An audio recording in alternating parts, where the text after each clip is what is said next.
Hi నమస్తే, welcome to my channel Vasumathi vlogs. ఈరోజు ఒక టాపిక్ మాట్లాడదామని ఇలా రెడీ అయ్యాను. రెడీ అంటే ఏం లేదు, డైలీ వేర్ చీరనే దండ పెట్టుకున్నాను.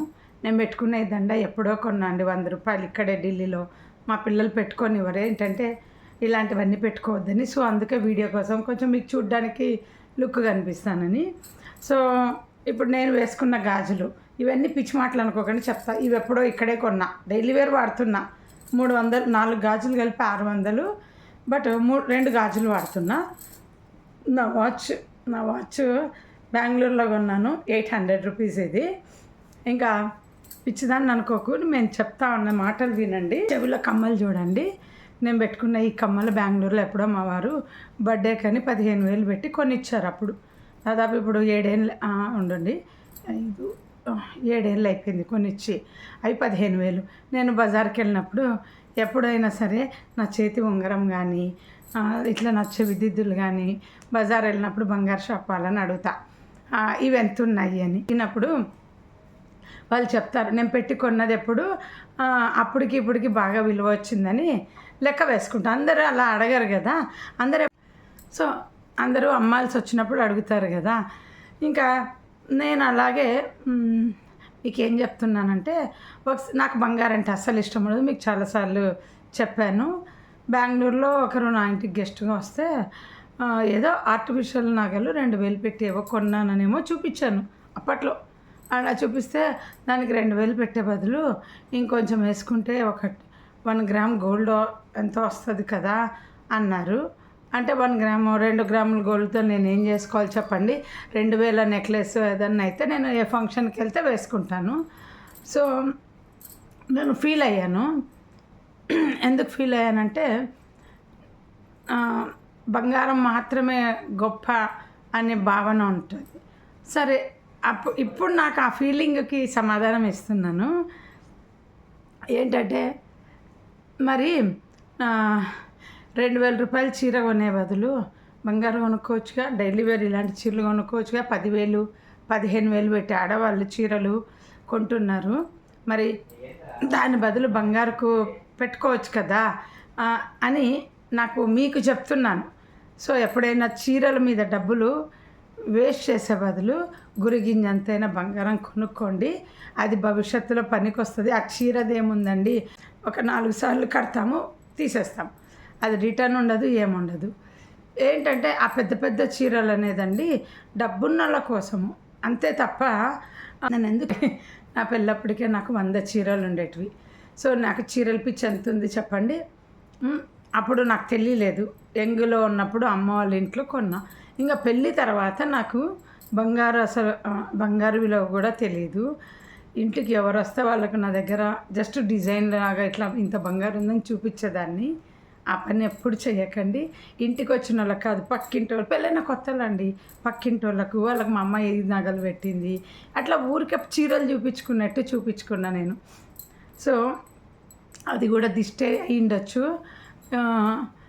ఇప్పుడు ఎందుకు చెప్తున్నానంటే ఈ మాట, నేను 2 లక్షలు పెట్టి మా ఆయన నాకు గాజులు చేపించారు 3 ఏళ్ళ క్రిందట. నాకు పెళ్ళప్పుడు పెద్ద పాప కడుపుతో ఉన్నప్పుడు మాట ఇచ్చిండ్రి చేపిస్తానని. అంటే నాకున్న గాజులు చెడగొట్టి చేపించమని అడిగింటి ఏం కావాలి అంటే. సో అది నెరవేర్చలేదని 3 ఏళ్ళ క్రిందట నాకు నీ గాజులు చేపిస్తేనే నాకు కొన్ని పనులు అవుతాయి అని అనిపిస్తుంది, నేను చేపిస్తాను, ప్రేమగా పాపం చేపించారు. సో ఇంకా వాటిని వాడుతున్నాను. అవి కొంచెము బెండ్ అయిపోయింది కిటికీలో పడి. సరే అలాగే వాడుతున్న, చెడగొడితే డబ్బులు వేస్ట్ అయిపోతాయి అనేసి వాటికి నాకు రీసెంట్గా గాజులు అమ్మితే 2 లక్షలు పెట్టి కొంటే 3 నెలల్లో 30,000 లాభం వచ్చింది. సో నేనేం చెప్తున్నానంటే, మీ దగ్గర డబ్బులు ఉంటే బంగారం కొనుక్కోండి, కానీ మ్యూచువల్ ఫండ్స్ వేయకండి. నా అనుభవం ఆల్రెడీ ఒక వీడియో చేశాను. మ్యూచువల్ ఫండ్ వల్ల నేను పడ్డ ఎఫెక్ట్, నష్టమే పడిన. నెల 5,000 కడుతూ 3 ఏళ్ళ తర్వాత ఎప్పుడో నాకు ఇంకా నా చేతి నుండే 35,000 నష్టపోయినాను అని ఆ వీడియో చూసిన వాళ్ళకైతే గుర్తుంటుంది. మా వారు కూడా ఏం చేశారంటే 3 ఏళ్ళ క్రిందట ఈ 2 లక్షలు గాజులు కొనిచ్చినప్పుడు ఆయన కూడా మంత్లీ 20,000 లెక్క మ్యూచువల్ ఫండ్లో వేస్తూ అలవాటు చేసుకున్నారు. సో 15 నెలలు కట్టాము అంతే. ఆ తర్వాత తీసేసాం. ఎందుకంటే ఏం లాభం లేదనేసి. దానికి వచ్చిన లాభం 5,000 అండి. సో నేను నెలకు 20,000 లెక్క అంటే ఎంత కట్టామో మీరే లెక్క వేసుకోండి. దానికంటే బంగారు కొనింటేనే నాకు 30,000 లాభం వచ్చింది. సో మ్యూచువల్గా ఫండ్ కంటే కూడా నా దృష్టిలో బంగారు కొనడమే బెస్ట్ అనిపిస్తుంది. ఎందుకంటే బంగారు బాగా పెరిగిపోతూ ఉంది కదా. మనము మ్యూచువల్ ఫండ్ నేను 2 సార్లు దెబ్బతిన్నానని చెప్తున్నా. పోనీ ఒక 5,000 లాభం వచ్చింది, నష్టపోలే. అంతకుముందు 3 ఏళ్ళు వేసిన దాంట్లో నాకు అది అంతే అంటే మా ఆయన అన్నారు, అది మనం చూసుకుంటుండాలి. నేను ఏం చెప్తానంటే ఫైనల్గా మీరు 6 మంత్స్ 1 ఇయర్ లాభం వచ్చేసిందంటే దాన్ని తీసేసుకోండి. 1 ఇయర్కు తీసేసుకొని మళ్ళీ కొత్తగా ఏదైనా వేసుకోండి. చూసుకోండి, ఎవరైనా మ్యూచువల్ ఫండ్ వేసి ఉంటే దయచేసి నాలాగా నష్టపోకండి. బంగారము విలువ నాకు తెలుసని ఇప్పుడు జనాలు నవ్వుకుంటుంటారు. ఇంతకుముందు బంగారం అంటే వద్దు వద్దు అని అనుకునేది, ఇప్పుడు ఈ వీడియో చూస్తే ఇప్పుడు తెలిసి వచ్చింది బంగారు విలువ అని. ఎందుకంటే ఎంతో పోగొట్టుకున్నాను కనుక నాకు బంగారం అంటే ఇష్టం లేదు. నాకు పెళ్ళికి ముందు నుండి కూడా బంగారు ఇష్టం లేదండి. మా నాన్నకు కూడా బంగారం అంటే ఇష్టం ఉండేది కాదు. బహుశా నాకు ఆ జీన్స్ వచ్చి ఉండొచ్చు. నాకేంటంటే డిజైన్స్ ఇష్టం, బంగారు ఇష్టం. ఆడవాళ్ళకు మ్యాక్సిమము బంగారు నగలు అనేది డిజైన్ కోసం అప్పట్లో. ఇప్పుడు రోల్డ్ గోల్డ్లలో కావాల్సినంత బంగారు డిజైన్స్ వచ్చేసినాయి. సో ఏమంటున్నానంటే పెళ్ళిళ్ళకి వెళ్ళటానికి మనము పెద్ద పెద్ద నెక్లెస్లు పెద్ద పెద్దవి చక్కగా ఆర్టిఫిషియల్ కొనుక్కొని వేసుకెళ్ళచ్చు. సేవింగ్స్కు మాత్రము బంగారు ఉండాలి. చిన్న చిన్న కమ్మలు, చిన్న చిన్న ఉంగరాలు, డబ్బును బట్టి. ఎందుకు చెప్తున్నానంటే సడన్గా మనకు డబ్బు అవసరమైనప్పుడు ఒకరికాడ చేయి చాచకుండా మన బంగారు పోయి అమ్మేసుకోవచ్చు. ఆడవాళ్ళు చేయగలిగింది అదొక్కటే ఇమీడియట్గా. ఇంకా ఏ ఆస్తులు ఉన్నా కానీ, లేదంటే ఇది అందరికీ తెలిసిన విషయము, బట్ నా అనుభవం మాత్రమే నేను ఇప్పుడు చెప్తున్నాను. ఎమర్జెన్సీ మనకు ఎవరు ఇస్తారండి హౌస్ వైఫ్స్కి డబ్బులు? నేను జాబ్ చేసే వాళ్ళ గురించి చెప్పట్లేదు, హౌస్ వైఫ్స్కి చెప్తున్నాను. మా పిల్లలకు కూడా మా పిల్లలకు నాకంటే ఎక్కువ ప్లానింగ్స్ ఉంటాయి. అంటే చిన్న వయసులో అంత బంగారం పిచ్చేందుకు అనేదాన్ని మా పిల్లలు అంటారు, ఇక్కడ నార్త్లో అమ్మ బంగారం వేసుకుంటే చాలా వాల్యూ ఇస్తారు ఇక్కడ అనేసి. మనం అనుకుంటాం సౌత్లోనే, ఇక్కడ కూడా బంగారం వేసుకుంటే అబ్బో చిన్న చిన్నవే, మళ్ళీ వీళ్ళు ఎక్కువ కూడా కాదు, చిన్న చిన్న కమ్మలు, చైను, అవి విలువ. డైలీ వేర్ వేసుకోండి, విలువ వస్తుంది, ప్రాబ్లం లేదు. కానీ పార్టీ వేర్కు రాళ్ళ వస్తువులు కొనుక్కొని అవి సాదా బ్యాంగిల్స్ కనుక వాల్యూ వచ్చినాయి. నాకు ఒకసారి మా ఆయన 30,000 పెట్టి బెంగళూరులో బర్త్డేకి కమ్మలు కొనిచ్చారు. అప్పుడు నాతోటి మా అమ్మ వండింది. వెంటనే మా అమ్మ ఒక మాట అన్నది, నువ్వు 30,000 పెట్టుకున్నావు కదా, దాంట్లో ఎంత ఏమంటారు టంకాలు అంటారు, టంకాలు ఉన్నాయి, అది రిటర్న్ ఏమి ఎక్కువ రాదు అని. సో ఎప్పుడు అనుకుంటాను అనమాట, 30,000 పెట్టి అప్పుడు కొన్నాను, ఇప్పుడు నాకు ఎంతో కొంత లాభం వస్తుంది అనేసి. బంగారు రేటు మీరు కొన్నప్పుడు కంటే ఎక్కువ వస్తే చాలండి. మీరు కొన్న రేటు కంటే తక్కువ ఎప్పుడు అమ్ముకోకండి. నాకు ఒకసారి బెంగళూరులో వెంటనే అమ్మకూడదండి. నేను 6 నెలలకు ఒక 1 ఇయర్కో 6,000 పెట్టి కమ్మలు కొన్నాను. ఆ తర్వాత వెంటనే అమ్మితే 4,500 వచ్చినాయండి.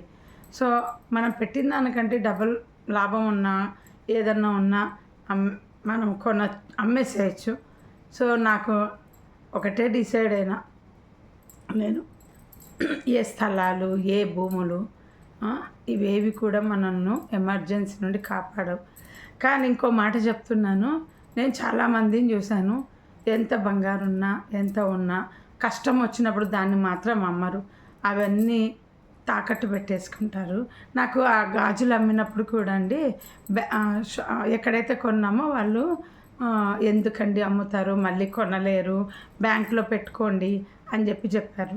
నేను అన్నాను మా ఆయనతో, బ్యాంకులో పెడతాము, ఓకే, మనకు 6 నెలలకు వస్తాయో డబ్బులు, 1 ఇయర్కి వస్తాయో అసలు రావో, అప్పుడు ఏం చేయాలి? వాటిని ఆ టెన్షన్ మనకెందుకు, అమ్మేసే లాభం అయితే వచ్చింది, ఇప్పుడు పని జరిగిపోతుంది, మళ్ళీ డబ్బులు వచ్చినప్పుడు కొందాం, తప్పేముంది. ఒకటే చెప్తున్నా, బ్యాంకులో పెట్టుకుంటే మీరు తొందరలో విడిపించుకోగలిగితే పెట్టుకోండి. లేదంటే లేదు. నా ఫ్రెండ్‌ని నేను ఒక ఫ్రెండ్ ఉండేది నాకు బెస్ట్ ఫ్రెండ్. తను సంవత్సరాలు పెట్టేదనమాట. ఎప్పుడు అరిచేదాన్ని నేను. అమ్మేసేయొచ్చు కదా! వాళ్ళకి కట్టే వడ్డీలకు నీకు మేకింగ్ చార్జెస్ ఇవన్నీ వచ్చేస్తాయి. మెంటల్ టెన్షన్ ఉండదు కదా మనకు. బ్యాంక్‌లో పెట్టినాము, అమ్మితే తరుగులు పోతాయి, మేకింగ్ చార్జెస్ పోతాయి అని. సో, పెద్ద నగలు ఎప్పుడు కూడా బ్యాంకులో పెట్టకండి. అది మనం విడిపించుకోలేకపోతే నష్టపోతామని చెప్తున్నాను. Bye, see you. ఇది నా అనుభవము, నా చుట్టూ చూసిన వాళ్ళ లైఫ్ అన్నీ కలిపి నేను చెప్తున్నాను. ఎక్కువ నా అనుభవమే ఉందండి. అందుకే నేను విడిపించుకునే పాటైతేనే బ్యాంకులో పెట్టుకుంటామండి. మా ఆయన ఆ రోజు పెడతానంటే నేను ఒప్పుకోలేదు. మనకు ఆ టెన్షన్స్ ఎందుకు అవసరమా ఈ రోజుల్లో? మనకు ఏ టెన్షన్ లేకుండా ప్రశాంతంగా గడవాలి అంతే. Bye, see you.